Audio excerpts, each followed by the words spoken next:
বসে ওই সাহাবা বা হাত দিয়ে এটা টানে ওইটা টানে এটা ফালায়। আল্লাহ রাসূল সাল্লাল্লাহু আলাইহি ওয়াসাল্লাম বললেন, ইয়া গোলাম, এই পিচ্ছি, এই বাচ্চা, সাম্মিল্লাহ, তুমি যে হাত দিয়ে খাবার টানতেছো বিসমিল্লাহ বলছো, আগে বিসমিল্লাহ বলো। কুল বিয়ামিনিক, ডান হাতে খাও। বিসমিল্লাহ বলো, কুল বিয়ামিনিক, ডান হাতে খাও।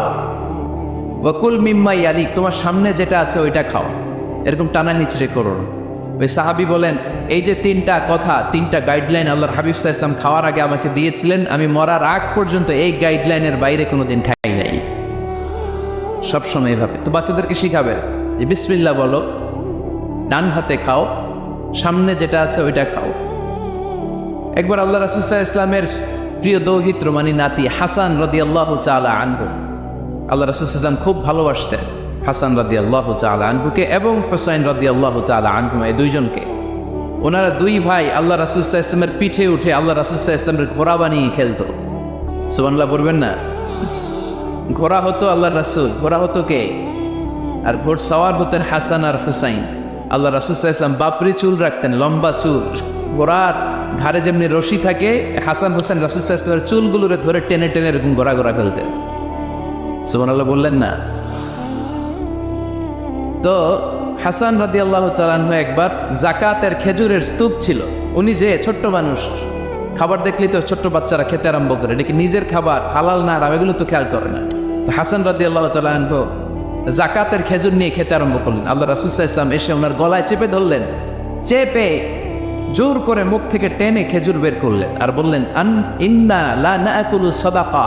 হাসান, তুমি জানো না আমরা হাশিমি খানদানের লোক, আমরা আলে মুহাম্মদ, আমার বংশের কেউ কোনোদিন তার গলা দিয়ে যাকাতের কোনো সম্পদ ঢোকাতে পারবে না। খবরদার হাসান, খবরদার নাতি, ফেলে দাও।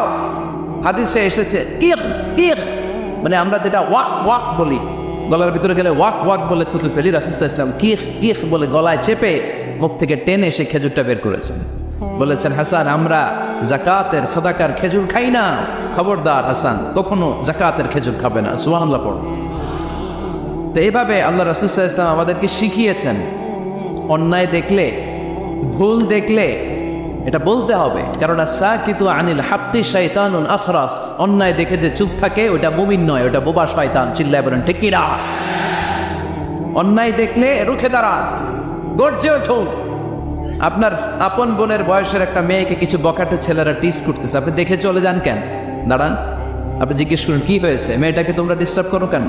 আপনি দাঁড়ালে আরো কয়েকজন এসে দাঁড়াবে, ঠিক কিনা? কিন্তু একজনকে তো দাঁড়াইতে হবে, দাঁড়ানোর দরকার আছে না নাই? মনে রাখবেন, আধারে ভয় পেও না, আলো আছে আড়ালে, অন্ধকার পালিয়ে যাবে, তুমি উঠে দাঁড়াবে। দাঁড়াতে হবে আপনাকে। অন্যায় রুখে দেন, অসঙ্গতি রুখে দেন, প্রতিবাদ করেন। সামাজিক যত ধরনের অন্যায় আছে, যৌতুক, সুদ, ঘুষ, দুর্নীতি, রুখে দেন। আমরা এগুলোর বিরুদ্ধে। আমরা দুর্নীতির পক্ষে না বিপক্ষে? সুদের পক্ষে না বিপক্ষে? যৌতুকের পক্ষে না বিপক্ষে? এগুলোর বিরুদ্ধে সামাজিক আন্দোলন গড়ে তুলুন। কথা বলেন, raise your voice, raise your voice heart, কণ্ঠকে উঁচু করুন, প্রতিবাদ করুন, রুখে দাঁড়ান। আপনি দাঁড়ালে সোজা থাকবে বাংলাদেশ, আপনি বসে গেলে পথ হারাবে বাংলাদেশ। এজন্য সামাজিক অন্যায়কে রুখে দিতে হয়। আল্লাহর হাবিব সাল্লাল্লাহু আলাইহি ওয়াসাল্লাম যত জায়গায় সামাজিক অসঙ্গতি দেখেছেন, ধরে ধরে ঠিক করেছেন। কারো ভুল নাম দেখলে তিনি চেঞ্জ করে দিতেন। মক্কা থেকে মদিনায় যখন আল্লাহ রাসূল সাল্লাল্লাহু আলাইহি ওয়াসাল্লাম গেলেন, মদিনার আগের নাম ছিল ইয়াসরিব। মদিনার আগের নাম কি ছিল? ইয়াসরিব। ইয়াসরিব শব্দের অর্থ to take revenge from someone, প্রতিশোধ নেয়া। আল্লাহর হাবিব সাল্লাল্লাহু আলাইহি ওয়াসাল্লাম বলেন, আমি রাহমাতাল লিল আলামিন, আমি দয়ার নবী, মায়ার নবী, আর আমি যেই শহরে আসবো এই শহরের নাম প্রতিশোধের শহর। নেভার, কখনো হতে পারে না। আজকে থেকে এই শহরের নাম তবা কিংবা তৈবা, মানে পবিত্র নগরী, মদিনাতুন নবী, নবীর শহর। আল্লাহ রাসূল সাল্লাল্লাহু আলাইহি ওয়াসাল্লাম ইয়াসরিব থেকে ওই শহরের নাম ওই দিনই মদিনা শহর বানিয়ে দিলেন। এক সাহাবীকে জিজ্ঞেস করলেন, মাসমুক, নাম কি? বলে, আমার নাম হচ্ছে হাজান। হাজান মানে দুশ্চিন্তা, অ্যাংজাইটি, মানে যে সবসময় টেনশন করে। আল্লাহ রাসূল সাল্লাল্লাহু আলাইহি ওয়াসাল্লাম বলেন, এটা একটা নাম হলো মিয়া? টেনশন কি কারো নাম হয়? রাসূল সাল্লাল্লাহু আলাইহি ওয়াসাল্লাম বললেন, শোনো, তোমাকে একটা পরামর্শ দেই, এই টেনশন নাম বাদ দাও, তুমি হাজান নাম কেটে সাহাল নাম রাখো। সাহাল, এখন হাসান বলে আমি ছোট্টবেলা থেকে সবাই আমার চেনে হাসান নামে, এখন আমার নাম যে সাহাল এটা আবার ঘোষণা দিতে হবে, দরকার নাই, আমার হাসান আছে এটাই ভালো, টেনশন সমস্যা নেই। ও এবার বাড়িতে চলে যাওয়ার পরে আল্লাহ সব টেনশন ওর মাথার উপরে চাপাইছে। ওর এই বিপদ, ওর ব্যবসায় মন্দা, ওর পেটে ব্যথা, ওর জ্বর, ওর অসুস্থতা, ওর ঘরে শান্তি নেই, একটার পর একটা টেনশন আরো বেড়ে গেছে। সবাই বলে হাসান ওই যে রাসূল সাল্লাল্লাহু আলাইহি ওয়াসাল্লাম সুন্দর নাম দিয়েছিল ওইটা নেও না, এই জন্য টেনশন বাড়ছে, যাও রাসূল সাল্লাল্লাহু আলাইহি ওয়াসাল্লামের কাছে ক্ষমা চেয়ে নাম ফেরত করে নিয়ে আসো। হাসান এবার যে বলে ইয়া রাসূলুল্লাহ আমার হাসান নামের দরকার নেই, আপনি যেটা সাহাল দিয়েছিলেন ওইটাই ভালো। সাহাল শব্দের তো সহজ, সাহাল মানে কি? ওই সাহাল রাদিয়াল্লাহু তাআলা আনহু বলে আমি রাসূল সাল্লাল্লাহু আলাইহি ওয়াসাল্লামের কাছে ক্ষমা চেয়ে ওনার দেয়া নাম নিয়ে আসলাম সাহাল, তারপর থেকে সবাই আমাকে ডাকে সাহাল। সাহাল মানে সহজ। আর ওই দিন থেকে মরার আগ পর্যন্ত আমার জীবনে আর কোনো টেনশন আসে নাই, সব কাজে আল্লাহ সাহাল অর্থাৎ সহজ করে দিয়েছেন, পড়েন সুবহানাল্লাহ।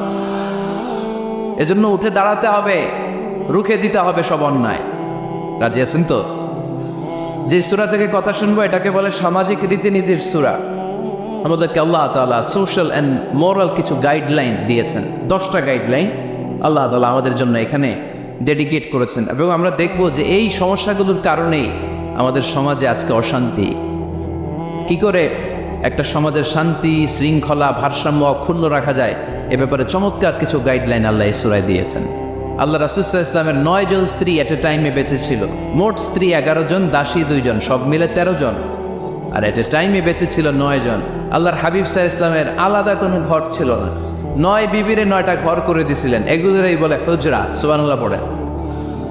তো উনি যখন ওখানে থাকতেন মাঝে মাঝে দূর থেকে কিছু বেদুইন লোকেরা আসতো যাদের মধ্যে সভ্যতা ভব্যতা আসে নাই। এরা এসে আল্লাহ রাসূল সাল্লাল্লাহু আলাইহি ওয়াসাল্লামকে ডাকা শুরু করতো। আমরা আমাদেরকে যেমনে ডাকি, আপনার নাম যদি হয় আব্দুল্লাহ, আমি আপনার বন্ধু হলে আপনারা ডাকবো ওই আব্দুল্লাহ এদিকে আয়, এভাবে ডাকবো না? বন্ধু তো, তুই আমার বন্ধু আব্দুল্লাহ এদিকে আয়। আব্দুর রহিম আমার বন্ধু, তো আমি ডাকবো এই আব্দুর রহমান এই। কিন্তু আল্লাহ রাসূল সাল্লাল্লাহু আলাইহি ওয়াসাল্লামের নাম হচ্ছে মুহাম্মদ, ওনারা কি ডাকা যাবে এই মুহাম্মদ এই? দেখা যাবে? উনি কি আমাদের মতো মানুষ? উনি মানুষ, তবে অসাধারণ মানুষ, ঠিক কিনা? তো কিছু বেদুইন এসে দুপুরবেলা রাসূল সাল্লাল্লাহু আলাইহি ওয়াসাল্লাম বিশ্রাম নিচ্ছিলেন, তারা এসে বলতে আরম্ভ করলো ইয়া মুহাম্মদ, ইয়া মুহাম্মদ, এই মুহাম্মদ এই বের হও। আল্লাহ বরদাস্ত করলেন না, আল্লাহ বললেন খবরদার, নিজেরা নিজেদেরকে যেমনে ডাকো নবীর ওইভাবে ডেকো না, তোমাদের সব আমল বরবাদ হয়ে যাবে। অপেক্ষা করো, অপেক্ষা করো, অ্যাপয়েন্টমেন্ট নাও, পারমিশন নাও, সালাম দাও। কার কথা? চিল্লায় বলতে হবে কার? রব্বুল আলামিন বলেন ইয়া আইয়ুহাল্লাযীনা আমানু লা তাদখুলু বুয়ুতান গায়রা বুয়ুতিকুম হাত্তা তাস্তানিসু ওয়া তুসাল্লিমু আলা আহলিহা যালিকুম খায়রুন লাকুম লাআল্লাকুম তাযাক্কারুন। পড়েন আল্লাহু আকবার। আল্লাহ বললেন ও বিশ্বাসীরা শোনো শোনো, তোমাদের ঘর ছাড়া অন্য কারো ঘরে যদি যাও, অপরিচিত কারো বাসায় যদি যাও, যাওয়ার আগে অনুমতি নাও আর সালাম দাও। দেখেন সমাজ পরিবর্তনের ওয়াজ, অনুমতি নিতে হবে, সালাম দিতে হবে, পারমিশন নিয়ে যাবেন, অ্যাপয়েন্টমেন্ট নিয়ে যাবেন। অনেকে এমপির বাসায় যেয়ে ভিড় করে, এমপিরে পায় না, রাগ থাকে, আরে আসছি এমপি হয়েছে তো কি হয়েছে, পাওয়া যায় না সময় মতো। এমপিরও কাজ আছে না নাই? উনি তো আপনাদের জন্যই কাজ করেন, নিজে মিটিংগুলো করে আপনাদের জন্য, এই নির্বাচনী এলাকার জন্য করে, এগুলো বুঝতে হবে। অনেক ব্যস্ত মানুষ হুজুরের বাসায় যে এই হুজুর নামে না এখনো, এতক্ষণ ধরে বসে আছি, 2 কাপ চা দিয়ে বসায় রাখছে আমাদেরকে, এরকম অভিযোগ আছে না নাই? কিন্তু হুজুরও মানুষ, হুজুরের ঘুমানো লাগে, হুজুরের গোসল করা লাগে, হুজুরের বিশ্রাম লাগে, হুজুরের ফ্যামিলি আছে, হুজুরও অসুস্থ হয়, হুজুর রোবট না, ঠিক কিনা? এগুলো একটু বোঝার চেষ্টা করবেন, একটু আমলে নেবেন। এজন্য সুন্নাহ হচ্ছে কারোর সাথে দেখা করার আগে অনুমতি নিয়ে যাওয়া। মোবাইল থাকলে ভাই বিকেলে একটু আসতে চাই, উনি যদি বলে হ্যাঁ আসেন যাবেন, তাহলে 1 নম্বর সুন্নাহ অ্যাপয়েন্টমেন্ট নেওয়া। 2 নম্বর সুন্নাহ যে সালাম দেওয়া, অনুমতি চাওয়া। কারো ঘরে হুট করে দরজায় ধাক্কা মেরে ঢুকা যাবে? আগে কি দিবেন? আওয়াজ করে বলেন, আগে কি দিবেন? সালাম। তারপর আপনার নাম বলবেন। কি বলবেন? আল্লাহর হাবিব সাল্লাল্লাহু আলাইহি ওয়াসাল্লাম ওনার ঘরে বসা, এক সাহাবী এসে দরজার মধ্যে কারানার নেন। আল্লাহর হাবিব সাল্লাল্লাহু আলাইহি ওয়াসাল্লাম বললেন মান্দা, কে দরজায় কারানা রে? সাহাবী বললেন আনা, আমি। বিশ্বনবী বললেন মান আনতা, তুমি কে? সাহাবী কয় আনা আনা। আরে নবী আমি।